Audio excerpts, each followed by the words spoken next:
Hello, everyone. Thank you for joining our webinar.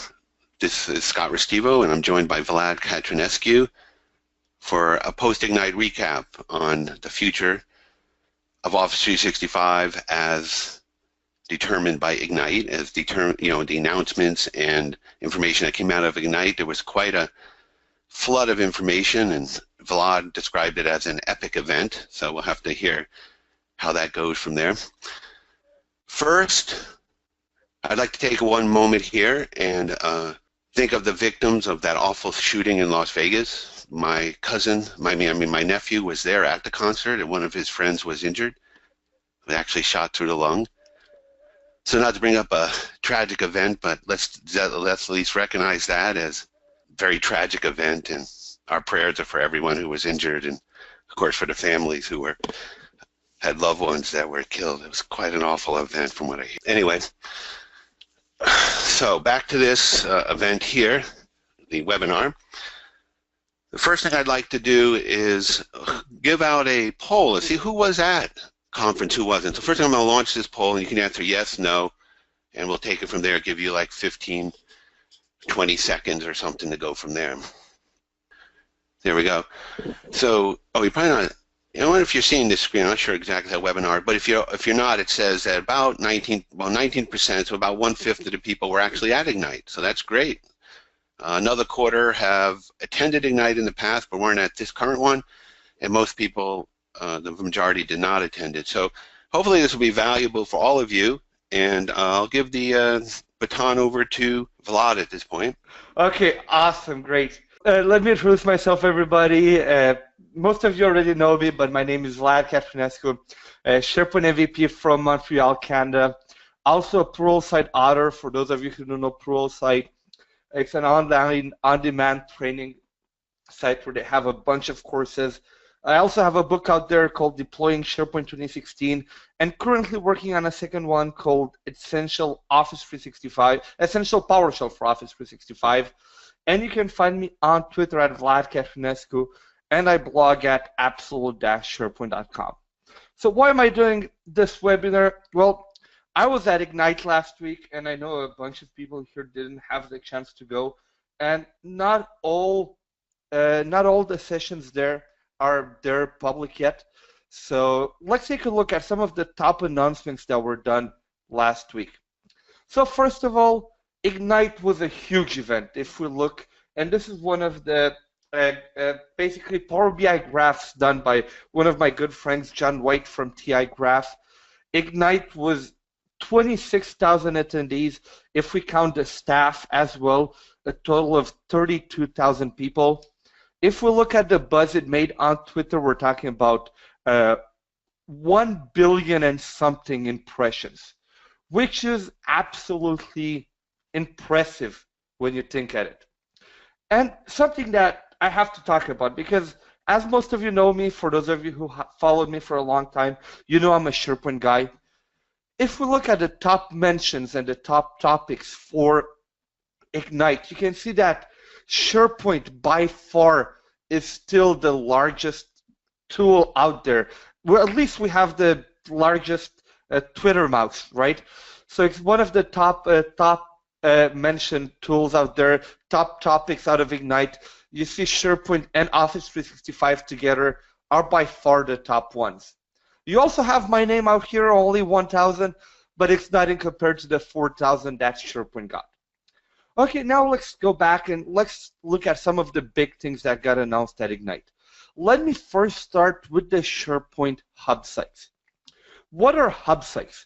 Hub Sites are basically Microsoft's vision for kind of the out-of-the-box intranet, the intranet you want to build with your out-of-the-box tools that we have in Office 365.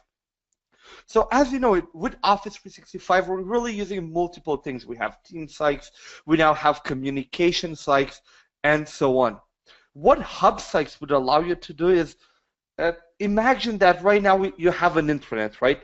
And under it you have multiple department sites, you have multiple team sites where you also have collaboration and so on, and your top front page is the intranet where you have like a roll-up of all the news that you have in the sites that are under. Well, Hub Sites will allow you to do exactly that same thing. So Hub Site, see it as kind of your intranet homepage.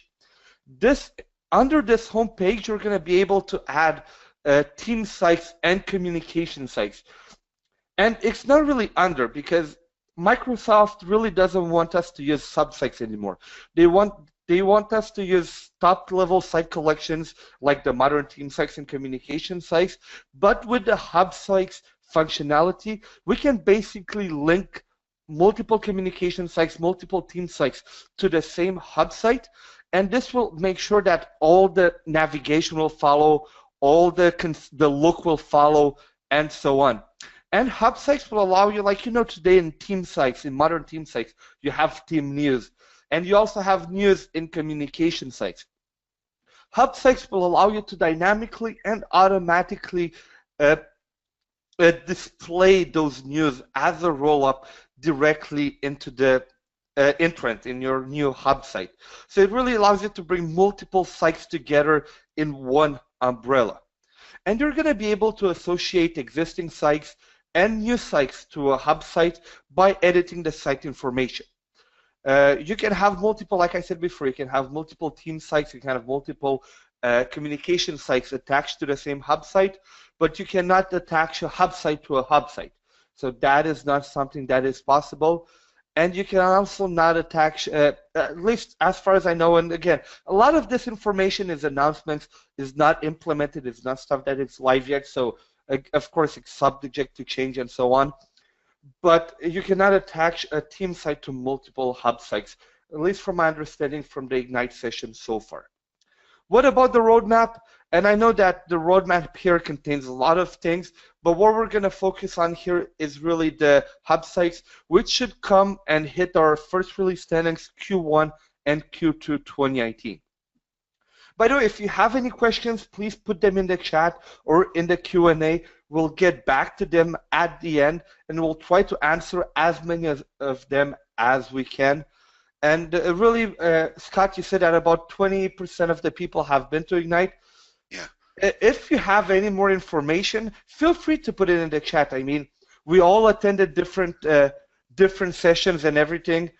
So if you have any other information, please put it in the chat. I'm really open to getting your feedback as well, making sure that we cover everything, and that's why we're a community. Well, one question, Vlad, was if Hub Sites are available only on SharePoint Online or also on premises. For now, only Office 365. And I was actually going to talk about our premises a bit later, but it's a good thing that you talked about it, Scott.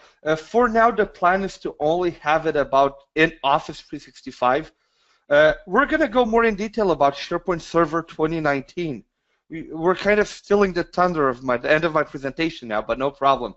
So SharePoint 2019 will include a lot of the cool things that are already in 365, but somebody asked Bill Bear specifically about Hub Sites, and he said that developments for SharePoint 2019 starts now. They should already have a preview of SharePoint 2019 available by Q2 2018. So I think it's a bit too much of a new feature for it to be there in SharePoint on premises. But I mean, nothing is final yet, so I will wait and see. But from my understanding, the plan is it will not be there on premises, at least in RTM. And a question that people often ask me is like, how about all our custom stuff that was done on the publishing infrastructure? What if we really want to do some super complicated dev and so on? Well, Microsoft said that the publishing infrastructure is fully supported still online and on-prem, so it's not something bad that if you use it, you don't have anything to worry about, at least for the foreseeable future. So you should not be worried if you're using custom stuff based on the publishing infrastructure. Now let's talk about, and this is something that kind of got invented during Ignite, the hashtag Groupify, which is Microsoft announced that you're now going to be able to connect its existing sites to Office 365 groups, because a lot of us have custom sites that we have been using for a while, and we want to use Office 365 groups, but we don't want to do the migration to new modern sites and all that yet. So Microsoft announced that we're going to be able to connect existing sites to Office 365 groups. Site collection administrators will be able to do it. You can connect collab sites, so STS, zero normal team sites, and top-level site collections. And something that you'll have to worry about, that you'll have to definitely plan, is how to manage the new membership, how to manage all that new security. Because now you're going to have the SharePoint security, which is at the site collection, and then you're going to have the group security, which only has members and owners. So you're going to have to plan for that as well. Let me take that laser off the screen here. Come on, off. There we go. The process, if you're a site collection admin, you're going to be able to see a new thing in your site settings, which is connect to an Office 365 group. And then it will basically do some, I'll say some machine learning, even if it's not that advanced. It will look, for example, if your team site has everybody except external users can view that site, it will default to a public group. If you have really more strict permissions, you don't have that group in there, it will default to a private group. And of course, you can change it as you want. And after that, you can connect the group, and it will basically provision all the other cool things that are included with Office 365 groups, like a Teams, a planner, all the conversation, and all that cool stuff. You can then, of course, add and assign people, so you can add people and decide whether they're a member of the group or owner of the group, so that's really cool as well. And what is the timeline for this? Early 2018. So if we look at this is really for early 18, when we should be able to do it by the UI as well as with PowerShell. So this is really, I only have spent a few slides on this, but I think this is really huge for companies that were not ready to adapt to use Office 365 groups when they got released, but now they're starting and they're like, okay, Microsoft finally implemented the admin controls that we wanted, and now we're ready to start using groups, but we have sites with maybe thousands of documents, and we don't want to have a migration. Well, you're now going to be able to upgrade those sites to have the full groups functionality. What do you think about this feature, Scott? Do you think this is something that people would be interested in? Well, yeah, of course, because I mean, your sites, you want to associate them with a group, and you don't want to. If you create a group, you don't want to have to create a whole new site if that site already exists and has a lot of documents and lists and activity going on in it, right? So that's the idea, right? Yeah. Do we have any questions for this? Somebody's asking about, can you connect an on-prem site to a group? I think it's, again, that's on-prem versus online questions coming up several times here. So. Man, I should have started with that one already. I should have put the 2019 stuff in the front. That's actually not possible, but I mean, in my opinion, that would be an amazing idea for hybrid. For those of you who don't know, let me try and put this up here, sharepoint.uservoice.com. And I mean, for those of you who don't know, Microsoft has a site called sharepoint.uservoice.com where you can propose ideas. And this is actually one of the ones I would vote on, because being able to connect an on-prem site to an Office 365 group would be really a really cool idea, and I support that. So I suggest you go here on SharePoint.uservoice.com, you add that idea, and if you want, send a link to me or Scott after. I'll share it on Twitter, and I'll make sure to tag Bill Bear. So he knows about it. But I really think that would be an awesome idea and an awesome thing to do. But it's not something that was announced at Ignite. So I don't know if it's going to make it or not. I didn't even think at it until now, but that would really be amazing for hybrid scenarios. Any other questions in there, Scott? Not at this point, but let's keep going. I'm interested to hear more about this and also the SharePoint 2019 at the end. So. Yeah, I know. I kept. It looks like I kept the best part till the end. Okay, good. Awesome. Now let's talk about custom modern sites. And this has been a really big one, especially for my customers. I'm really happy that Microsoft finally enabled it. Like, you know, now the new I'll call it the new Microsoft or the new way of working. Microsoft added a new site button in the SharePoint Online homepage, and they allow you to create basically two types of sites: a team collaboration site and a communication site. And one of the problems that admins had with this is that, hey, people are creating sites, but they're not following the templates that we have for them. Like, we sent people, like, we created templates for people. We created a bunch of them, like a project site, post-mortem site, team site with custom web parts and everything. But people are just going to the SharePoint homepage and creating a blank collaboration site, and then they want us to apply them. Well, now Microsoft allows us to inject custom site configurations directly in the new site button here into SharePoint Online, in the SharePoint Online homepage. So you can either do it through like CSUM or through PowerShell, and you also have teams. So you're going to be able to create teams for your organization, because we know that each company has their own colors, each company uses their own color combination and so on. So starting last week already, this should already be available, at least if you're in first release. You're going to be able to add teams here in the site teams, and you're also going to be able to take some off. So you're going to be able to create, okay, I want my Crow Canyon team to build this. I'll push it to my central gallery that's across my organization, and I'll create, as part of my custom site provisioning process, I'll tell all my sites to only enable the Crow Canyon team one.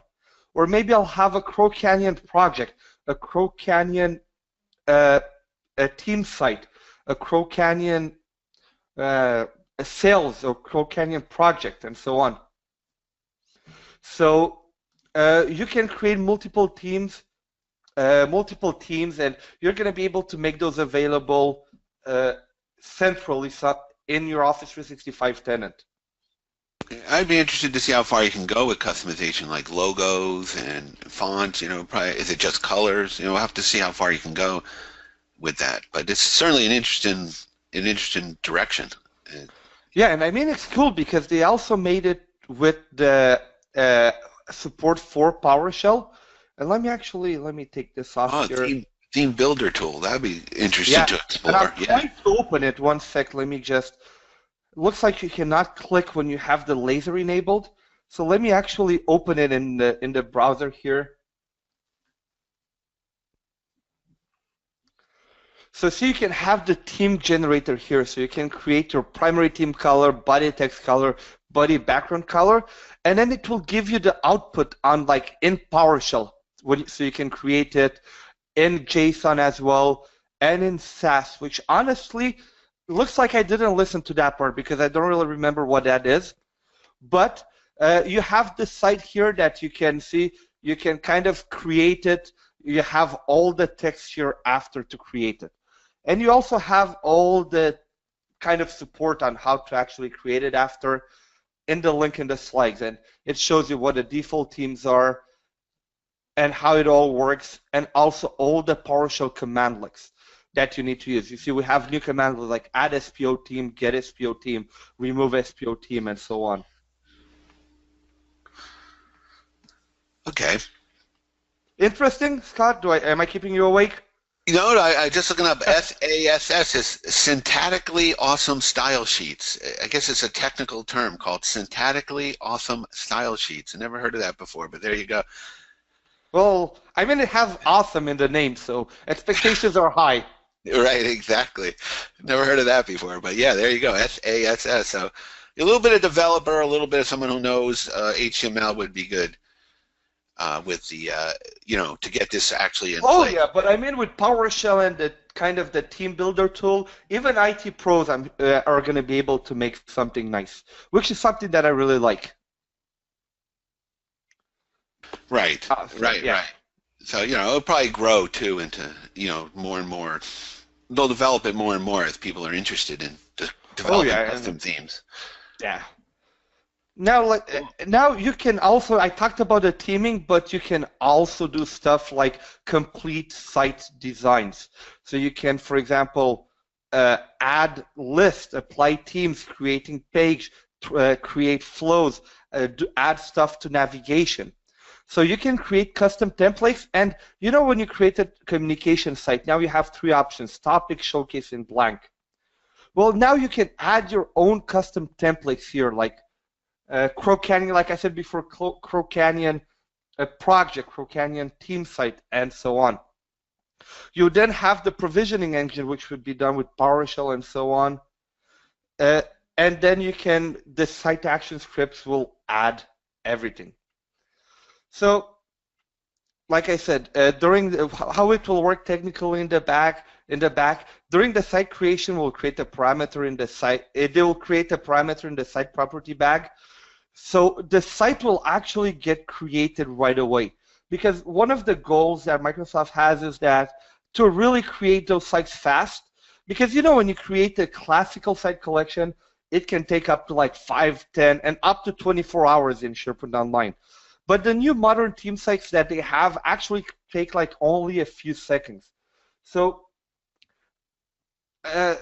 what they will do is that they will create a blank team site, which will be done really fast, and then the user will already kind of, the site will be there, so they will not change their own provisioning engine. They will just run the scripts after, in order to make sure that everything is still really fast. And then after everything is finalized, and I know the screenshot here is really, really small, but when you download the slides after, you're going to be able to zoom in a bit more. And you're then going to be able to have like a progress panel to see, okay, user can see where their site is at. So what can you do now? You can create lists and libraries, including modifying settings, applying the company themes, triggering logic apps, activating features, creating new modern home pages, add the declarative formatting to a column, joining the site hub, enabling external access, and so on. So do you think this would be useful, Scott? What do you think about this for companies?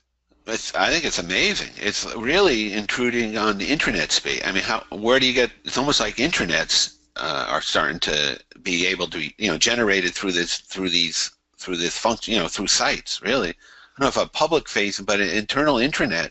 I don't know where the line is now between, there was all these internet out of a box. Like I think I read 26 vendors or something. So I wonder how they're going to react to this new functionality and what's going to happen with all that.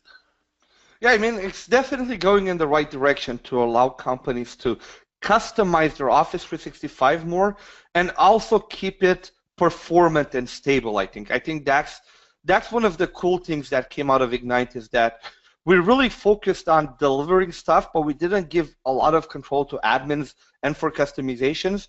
But now they're finding the way how to do it properly while enabling Office 365 to be super performant. Yeah, it's way beyond what you can do now. You look at 2007, 2010 SharePoint. This is way beyond that now as far as site creation. And the amount of flexibility and capabilities are built into each site, each list, each library. Pretty amazing. Yeah. Awesome. Now let me talk about one that's really for big companies. I don't know how many of you work in a multinational company, but I'm sure those of you who do know how much a mess can it be to really deploy a single tenant for all of it, because everybody wants their tenant to be in their own region. Like Europe will try to have the main company 365 tenant in Europe. US will want it to have in America, and so on. So Microsoft now has launched, and this is all still in kind of a private, or I forgot what the name is, like a targeted preview or something like that, where you can now have Office 365 Multi-Geo. So this really enables an Office 365 tenant to span across multiple geographic regions or countries. So imagine you have Contoso Energy Corporation that has a satellite location in Europe and one in Australia. Well, instead of having them all connect to to the one in North America because that's where the HQ is, and having all the content in North America, you're going to be able to connect them all together in the same tenant, but still be able to keep the data. Like the Australian people are going to be able to have their data in Australia. The European people are going to be able to have it in Europe, and so on. So the goal of the multi-geo scenario is it should not be about performance. And this is something that Microsoft made very clear, is that your main reason to go this route, because of course it will add additional administrative overhead, because now you're going to have a lot more stuff to manage. But it should be the data residency. So companies that now, especially with the G, and I'm sure I'll spell it right, but Europeans here probably know what a good word is. GDPR, I think it is. Is it Scott, or is it something else? I've seen that acronym, and now I know what you mean. Yes, about the privacy laws and the privacy laws and all that. Yes, general data protection regulation is what it means. But yeah, a lot of countries require you to have the data in the site, at least certain amount of data, like financial or personal records, within that country. They don't want it out, and that's what this addresses, the data residency. Exactly. So what you're now going to be able to do is really to have some users. You can tell European users they're going to have their OneDrive for Business in Europe, their Exchange Online, the Skype for Business Online, and so on. It can be in multiple. You can have it in the same tenant. You can basically have a part of that tenant for certain users in certain geographical locations to really follow those roles and be able to respect those roles, and have respect those rules and regulations while also enabling enterprise-wide collaboration, because I mean people can still communicate with each other in the same tenant. So it really allows for that multinational collaboration. You're now going to be able to have, for example, a OneDrive admin center for each geolocation, and you're going to be able to have different DLP policies for every region. You're going to be able to have different sharing options for every region, and so on. And you're going to be able to show the policies for each region that you have over there. Nice. It's like the data loss prevention webinar we did last year. It just ties right into that, doesn't it? Oh yeah, but this like what the DLP webinar we did last year, but like on steroids. Like now it's ready for Mr. Olympia. Okay. Good. Yeah, and for the SharePoint Online, because it's also enabled for SharePoint Online.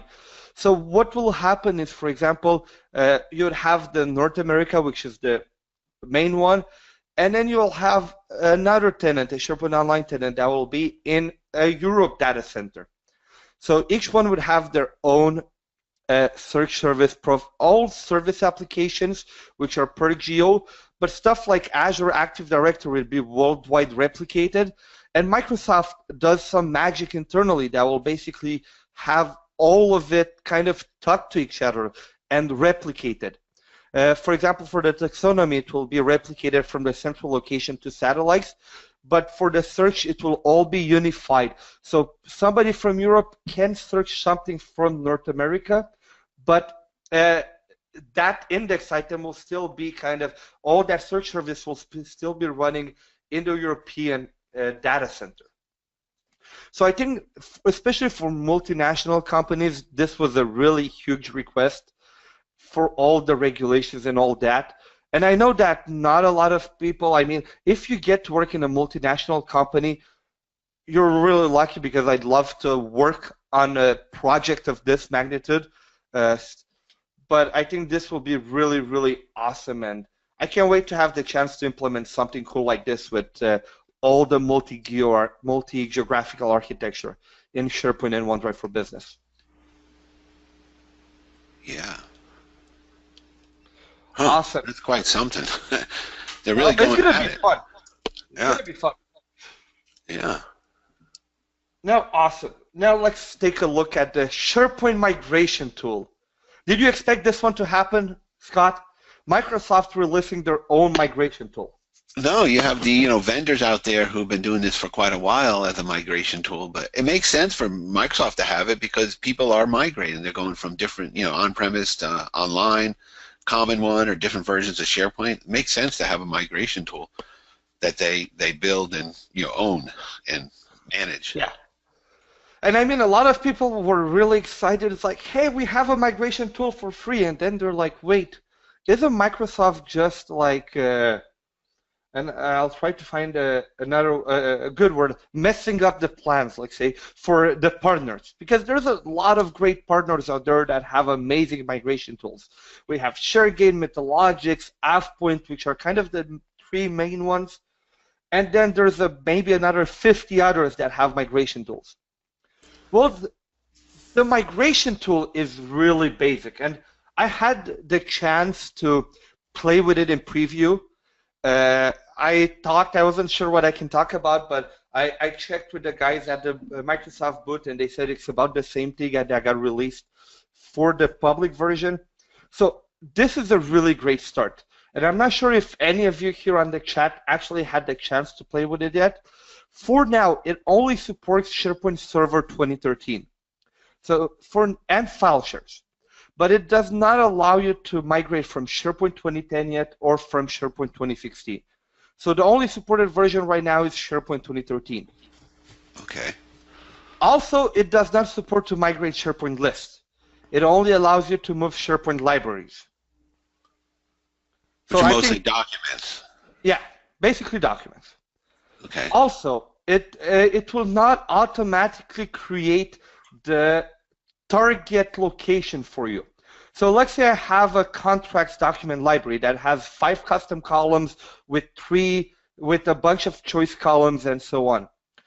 The migration tool, I cannot tell it, get this contracts document library and move it to a new document library in SharePoint Online and just build all that columns and all that for me. It's not able to do that yet. So for it to work properly, you're going to need to go into your SharePoint Online site. You're going to need to create the contracts document library. You're going to need to pre-create those columns and all the choices inside and all that. And then it's going to be able to kind of migrate it. If not, it will only migrate your document with no metadata. So it's not able to create the columns yet. It's not able to create all that metadata just yet. You think it will? Is that why you say just yet, that they're going to add on to it? I have no idea. And so to be honest, I'm saying just yet because I hope. So I guess that's kind of the hope part in me that they're going to enable us to do it. So it's nothing that I know. It's nothing like I have any information on it, but it's something that I hope we're going to be able to create. Well, the main advantage of this seems to be that it's free versus, the other tools obviously cost some money to get, the true full migration capabilities. But if you just need to move some documents and you don't mind setting up the metadata in the new locations, the library with the metadata, then it works. It's free and low entry versus getting a full-blown migration tool. I mean, it's really for the companies that have file shares and they wanted to migrate them. They don't really have any metadata yet, so it will probably be all new for them. So it will allow those companies. I think file shares is the main use that it will have more than SharePoint 2013, in my opinion. But we'll see where it goes. But I think it really allows that entry option for smaller companies that are just moving from file shares to SharePoint Online to have a free tool without having to pay for a tool, like you said. But yeah, so far that seems to be the biggest advantage of it. It's from Microsoft and it's free. And when you say file share, you mean it'll actually go to like a Z drive or a Y drive or something that has... Yeah. You're going to be able to set that up. Not in SharePoint. These aren't in SharePoint. They're just on your file server. Yeah, so for now it's able to support file shares and SharePoint 2013. Right. One person's asking, it'll document move the libraries, but will it bring over folders and workflows and that kind of thing? I think you're saying it won't. No. So for now, it's only documents and metadata if it exists in the target destination. Right, because they'll copy the metadata if you have the metadata in the new location. If you have the columns and all Yeah. the values in the choices and all that, it's able to copy it, but it's not able to create it from scratch. Right, right. You might have problems with like if it's in a file share, knowing who the author is in Active Directory in the new location. Yeah. So Things again, like I don't think migration partners have anything to worry about for now, because this tool is really, really basic, but I really hope it will evolve in something. I don't expect it to reach the level that ShareGate, Methodologics, and AvePoint are at for now. So I don't really expect it to reach that, but I really hope that we'll get list support and that column creation and maybe some metadata extraction in the future. But that's what was announced for now. yeah, it's a start. We'll have to keep an eye on it. Okay. Awesome. So now let's take a look at the SharePoint Online Admin Center. So I mean, we had that SharePoint Online Admin Center for a while, the one that we have now, and it's gotten pretty old. I mean, it wasn't even able to show the modern site collections and so on. So we really were missing a lot of stuff.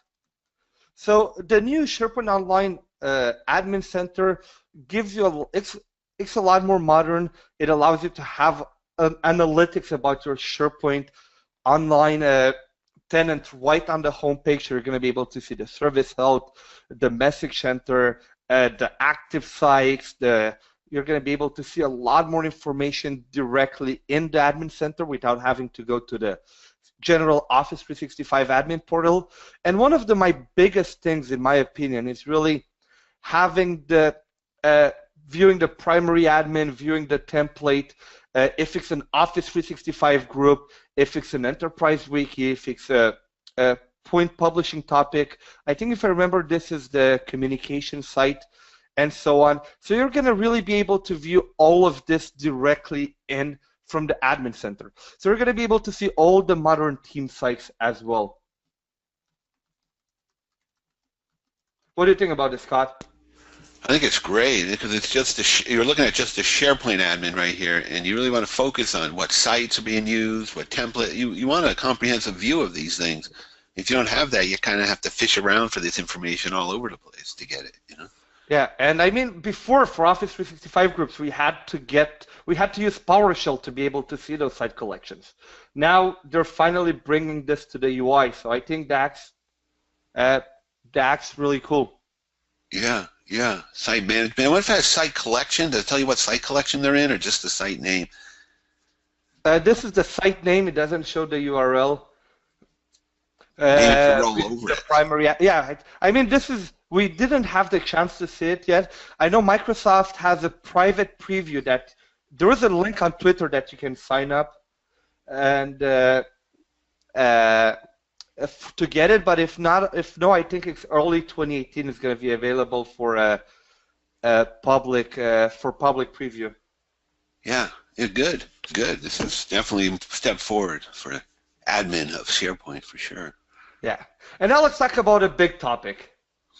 Oh, now we're into SharePoint 2019. Okay, this is on premises, you mean, right? SharePoint. Oh yeah, SharePoint on premises. Yeah. And I mean, I don't know why. I wish last time I checked, I wanted to show the actual blog that Microsoft did, but whenever I go to blogs.office.com, I don't know why it redirects me to the Canada homepage. But let me see if I can find it. But anyway, Jared Spataro from Microsoft did a blog post that had about maybe 300 words and no graphics in it, announcing all the new Office suite, including Skype for Business Server 2019, SharePoint 2019, Exchange Server 2019, and Office 2019 will come out in 2019 or late 2018. It's kind of, if you look at the announcements, it didn't make such a big buzz on the Microsoft announcements, but people were definitely happy about it. So we don't know much about it yet, and this is really something that I wish I had more information for you. It's still very early in the development cycle. Something that we know for sure is that InfoPath will be back. Didn't we already have a funeral for this thing at SPC 2014? What do you mean it's going to be back? They're going to, aren't they doing Power App forms and other things replacing InfoPath? And what's going on? Looks like they're not going to do it for on-prem. And like somebody told me on Twitter, and I wish I remembered their name, it's like, looks like InfoPath and SharePoint on-premises future are kind of related. Because I don't think they're going to invest, and this is, again, personal opinion, doesn't have anything to do with any information I know, because I wish I knew more, but since I don't know anything, I can give my opinions. Which is the cool thing, is that I have no idea what they're going to do, but in my opinion, I don't think they're going to invest money in Power Apps purely for on-prem. Customers that already have Office 365 can kind of use the on-premises data gateway to create Power Apps with on-prem data. So if you're using a hybrid scenario, you can already use kind of Power Apps with on-prem data. But for customers who want to stay fully on-prem, I really don't know what the story is, but for now, Bill said for sure that InfoPath will be back in 2019. Wow, that's interesting.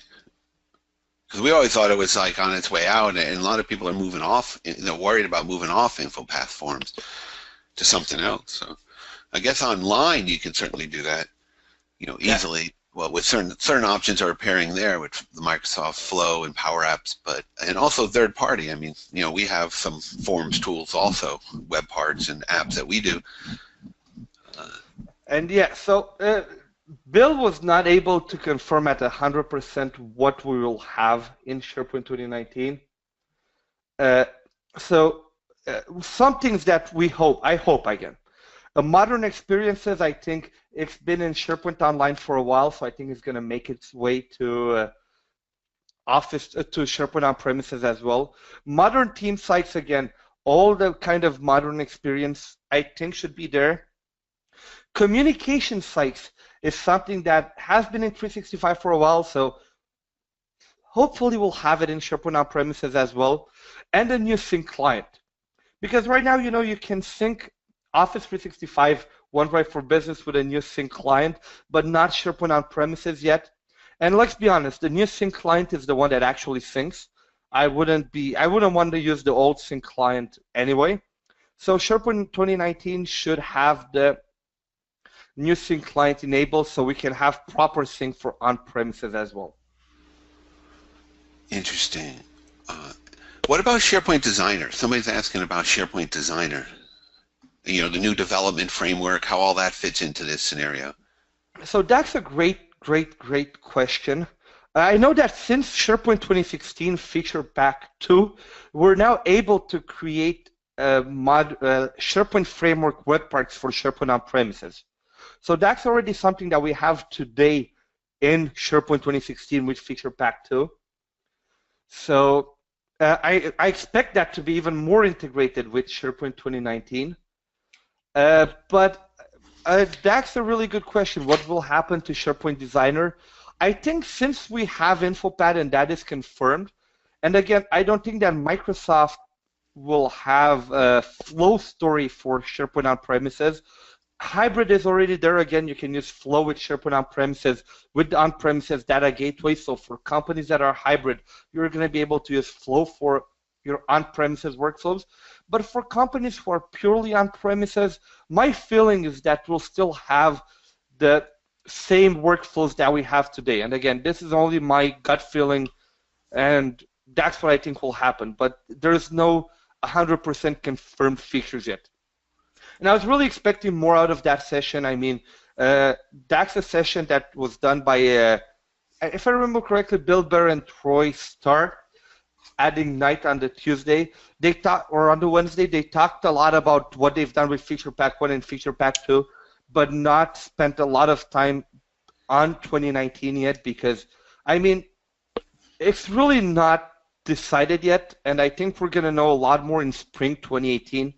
Microsoft said that they're going to have the SharePoint conference is coming back, which is, yes. Let me actually put this site. The SharePoint North America in Las Vegas. SharePointNA.com, I think, right? SharePoint. Yeah, we're one of the sponsors of that, actually. We're sponsoring that. Cool. And so this is actually, and a lot of people, oh, sorry. Go on, Scott. Yeah, we're sponsoring that. If you look at the, I don't know, sponsors, we're on that. And we have a discount code. If anyone's interested, we can give you a discount code on that and celebrate the return. This looks like it's going to be, you remember how they used to have SharePoint events, like instead of Ignite, or separate from Ignite? Yeah, like the old SharePoint conference. Right, and this is what this is going back to, because SharePoint has become much more prominent as a, first it looked like it was fading a little, but now it's much more prominent than it was even 2 years ago. It's like the rebirth of SharePoint over the last couple of years. Well, yeah, I mean, you saw one of the first slides I showed is like how big SharePoint is as part of Ignite. If you look like all the stuff that is talked about. So, and something that a lot of people ask me, and just want to talk about it as well. Is this a Microsoft organized conference? The answer is no. It's a third-party conference that will be basically really sponsored by Microsoft. Microsoft, as you see here, is bringing all the big guns, and they'll have a bunch of announcements there. But it's not like it's a semi-Microsoft event, I guess. I don't know how to put it. Yeah, that's about the best way you can, because that is, they're very much participating in it. They're just not technically the main sponsors. They're very involved. They're very involved, very much participating, given their big, the big players are going, like, you can see Jeff Tepper and Bill Bear and Chris McNulty, all the players, they'll all be there. So it really is, for all intents and purposes, a Microsoft conference. So it's not really, it isn't an official one. Let's put it that way. Yeah, right? Yeah, but I mean, this will replace their May event. Like, they had events last to May 4th, kind of, or May 12th. Instead of doing the virtual event to announce stuff, they'll basically announce it here live at a real conference. And I think they're going to have also a bunch of MVPs, because I know, like one of the bad things, and people tell me they don't really like about Ignite, is like, Vlad, we see a lot of great announcements, a lot of great buzz. This is a huge, but we don't get to actually learn how to use those in real life, because Microsoft only uses this to announce stuff that will be released in 2018. I think that this, because it's a SharePoint-only event, it will have a lot more of in-depth coverage as well of how to use stuff, how to do stuff. So I think this will be a really cool, like the SharePoint conference used to be. And I mean, it's in Vegas. And yeah, I know that it's not one of, maybe this is not the best day, like you said, to start a webinar about Vegas. It's not the greatest stuff that happened there yesterday. But I mean, Vegas is where most of SharePoint conferences has been, so it's really glad to see it go back to its roots from that perspective. Oh, that's right. That's right. That kind of craziness can happen anywhere, anytime. There was Orlando last year or something. So, it's nothing to do with Vegas per se. Hopefully they'll recover, everything will recover, and we'll be back going to There's also Inspires in Las Vegas next July, too, the Microsoft Inspire. So it'll be this show, then the Microsoft Inspire in July next year. So lots going on there in Las Vegas. Yeah. So now let's see. That's about it for me. I mean, we're, at 2:51. We got about 10 minutes left. Do you guys have any question? I see that Scott let me put something in there, like, if you guys want to save money, use code CC50 when registering, and you're going to save how many dollars, Scott? I don't know. Our marketing person knows that. Okay. You're going to save money. Something like that. What'd she say? But anyways, there were some other questions here, Vlad, about the site, about the new admin center. Will this new admin center show site collections that are created from groups and teams? So would you know, I guess, what team or group it's associated with on that admin center? So you should be able, let me go back to here. From here, you can see that it's one of the group sites. I don't know if you can drill down to it. So hopefully I'm going to be in that restrained preview next week, and I'll be able to have more answers from it. but I don't know. I'm not 100% sure that if you can get more information once you when you click on group over here. If you can be like, okay, this is part of this group, have a direct link to it, and so on. Yeah, and we'll be coming out with more information and blogs and what we can on this. Yeah, about the because all this stuff is very, very new and we're still getting information and details on some of the things they announced, and that the Admin Center certainly falls into that category. Somebody asked about the Admin Center. Will the new Admin Center also register activities within Microsoft Teams? I don't think it would, right? Because you'd have sorry, can you say that again? Activities within Teams. So within Microsoft Teams, I guess people are asking about, now that sites are related to Teams, where do we get activity about the team? So the first page you had of the home page of this admin screen was showing some stats. So here, yeah. Files by activity, I guess, team activity. I guess it depends what kind of team activity you're talking about, right? Activity type. Yeah. It's mostly looking at. So I wonder how flexible that is. How many graphs can you create your own graphs and charts? We'll find all that out. I think some of it will be in the new Power BI pack. What was it? The content. Man, I'll find the name 2 seconds. But there's an analytics Power BI pack that Microsoft released, and I'll find it in a second. Where did? It'd be interesting if they brought more Power BI integrated right into SharePoint like that. Isn't that kind of an interesting idea? Right into Office 365. I mean, it's interesting. Now it's kind of a separate. You go out to Power BI to do your Power BI stuff. Yeah. So the Office 365 Adoption Content Pack is the name. I think that's where you're going to be able to have more stacks about Microsoft Teams. So that's the one I was looking. It's called Office 365. Man, I already forgot it. Adoption Content Pack. Okay. Okay. Somebody asking about the slides. Yes, a follow-up email will include the slide deck and a link to the webinar recording if you want to hear this all again or see parts of it. We'll clean it up a little and then post it onto YouTube or whatever. The other thing is, Microsoft said SharePoint 2016 would be the last version of on-prem. That's obviously been overridden right now. If they're coming out with SharePoint 2019, then SharePoint 2016 is no longer the last version of on-prem. They might have said that at one point. I don't recall if they did or not, but obviously it isn't true, right, Vlad? At least I've never seen Microsoft say SharePoint 2016 is the last version of on-prem. A lot of community people or there are also on-prem haters have spread the word about that. But Microsoft never said. I mean, if you can find it that Microsoft said it somewhere, I'd love to see it. But I've never seen Microsoft ever say that SharePoint 2016 will be the last version of on-prem. And in my opinion, and again, we're in 2017, and this is a very, very forward-looking statement. I don't think, in my opinion, that SharePoint 2019 will be the last version of on-prem SharePoint either.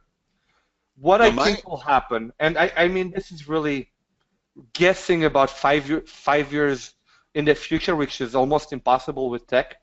I think that where we're going to get somewhere in the future is that we'll get to a point where, like Office Online Server today, you don't have an Office Online Server 2016. You have Office Online Server, and it's evergreen. I think one day we're going to be able to have that for on-premises servers as well. We're going to have a Windows server that will be like always green. It will be like updatable and not need kind of new hardware or so on, or a SQL Server evergreen. And then we're going to be able to have a SharePoint server, and not because I have to make fun of the iPhone a little bit, we'll have like a SharePoint Server X, which will be evergreen. And then basically it will not be version anymore, but it will get feature packs every whatever month to keep it evergreen. But this is what kind of my really forward-looking statement opinion of what will happen is. That is not backed by any like knowledge or evidence, but I'm pretty sure that SharePoint 2019 will not be the last version of on-prem either. Right, because some organizations have to have on-prem. They can't go to the cloud or feel they can't because of security or regulatory reasons or they just don't want to do that. So yeah, and I mean a lot of line of business applications are still on-prem. So that's right. One of the cool things about SharePoint is being able to integrate those line of business applications with SharePoint, and that's something that why people still need on-prem. A lot of those applications are not ready for the cloud yet, so it will still. That's right. There's a lot of functions. We do that quite often in Crow Canyon, where you have to integrate the SharePoint with some purchasing or financial or some database or equipment or something that's on-prem, and it's kind of difficult if you're in Office 365 because there's the idea, the concept, the problem of the firewall and being inside and outside and the organization and trying to communicate with an internal database from an outside, cloud-based Office 365. So a lot of functionality happens inside a SharePoint. So there are a couple of questions. See, full text indexing. We didn't go into that too much, right? Full text indexing. Oh yeah, we didn't. I mean, yeah, I wanted to make sure that I'll leave enough time for questions and answers. But one of the things Naomi showed is that also some stuff like images will be automatically OCR'd and searchable.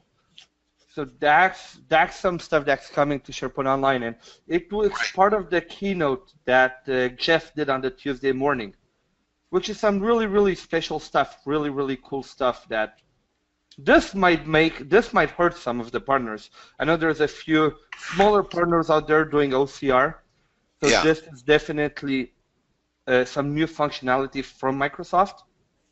I think it's in Bing image search. So I've seen a demonstration the other day where there's a picture and in the background's a bus, and actually it will get meta tag for bus or yellow jacket or whatever the person's wearing. Rainy day. I mean, what they do with images is parse them out quite, create a whole catalog of search terms based on, the analysis of the image. It's getting quite sophisticated what they can come up with. So I imagine that's in Bing, and that will also come into SharePoint as part of this search capability. Oh yeah, and I mean with Microsoft now having all the tools on its belt, like the cognitive services, the machine learning, the artificial intelligence, they're able to leverage those internal tools to do great stuff across all of Office 365. Maybe we need to do another webinar just on search, Vlad. That would be a full hour at least. So I don't know. Let's see what we could do on that. There's a lot going on. Once this stuff becomes more public and we can actually use it, it's definitely going to be interesting to do some more in-depth across all those features.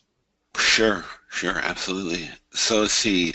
Again, see the new sync client is already available for SharePoint Online. One of our attendees has used it to sync document library. So new sync client is already available for SharePoint Online. You were saying it's not available on-prem. It might be in SharePoint 2019. Right. Yeah, so it's not currently available. You cannot sync on-prem document libraries or OneDrive for Business with the new sync client from on-prem, but I think it's something that we'll see for SharePoint 2019. Well, there's certainly a lot more to cover. We're up to an hour, and if people have to go, they can. There's understandable, but there's so much more. You didn't cover the frontline experiences and this whole idea of that and F1. Oh yeah, I mean it's so much going on. 70. I think there was about 70 sessions about SharePoint and Office 365. Yeah. Like the SharePoint part of Office 365 at Ignite. So I tried my best to put some of the big ones for admins and users alike in 1 hour, but of course it's can't put it all. But those will be available for, if you guys want to look at them, I think on the tech community, you can look at some of them already, the recorded version. So you can really get the full detail if one of those really interests you. Right. That's what I wanted to say, that actually if you go to Ignite on Microsoft.com, they have presentations available that you can go in and click and see some of the presentations. Also, let me change presenter here. I'll make myself presenter here. And show that there are a number of conferences coming up, and we'll be spending our time elaborating on much of what came out at Ignite. For instance, there's SharePoint Saturdays, there's a European conference in Dublin, Ireland in November, there's a SharePoint Fest in Chicago in early December. I don't know if you'll be there, Vlad. You usually go to I'll be there in Europe, I'll be there in Chicago, I'll be there in Paris in 2 weeks. Oh, there you go. Wow, you get around. And then there's one in DC, and of course the Vegas one in late May next year. So there's plenty of, these are just a sampling of the many opportunities of SharePoint events, both in U.S. and North America and Europe going on.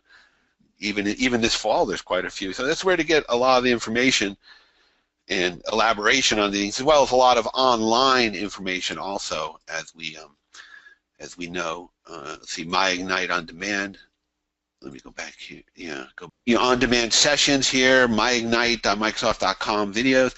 You're going to have a number of many sessions. You could spend your whole day and night watching these things, I suppose, right? Yeah. And Vlad had his session, 5 cool things you can do with PowerShell, and what do you get from SharePoint Hybrid. So plenty of information online, and it'll be coming out, and we hope, if there's any more questions, I don't see too many coming up. People seem to be starting to trail off, so maybe we can end it there, but you can communicate with us, scotr@crowcanyon.com is my email address. Vlad, do we have you have a communication slide ready there to go? I don't have a communication slide, but you can, let me actually put my LinkedIn up. I think it's the easiest way. I mean, it's really easy to type my name, so Vlad Catrinescu. It took Scott maybe a year to get it right, so I'm not going to blame you guys.